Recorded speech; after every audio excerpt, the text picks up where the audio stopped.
বন্ধুরা, আমি একটু আমের চাটনি করছি, খুব গরম পড়েছে। এখানে আমি 5 ফোড়ন আর শুকনো লঙ্কা ফোড়ন দিয়েছি।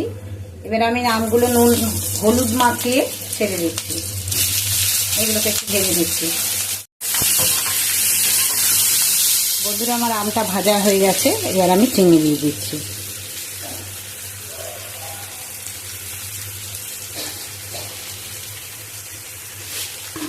মোটামুটি 2 কাপ ভর্তি করে চিনি দিতে হবে। এবং আমি আমের মধ্যে কাঁচা লঙ্কা কতগুলো ছিঁড়ে দিয়ে দিয়েছি, এবং এখানে একটু গোলমরিচ গুঁড়ো দিয়ে দিয়েছি। পরে একটু মৌরি ভেজে ওপর থেকে দিয়ে দিলে এটা খেতে কিন্তু খুব সুন্দর হবে।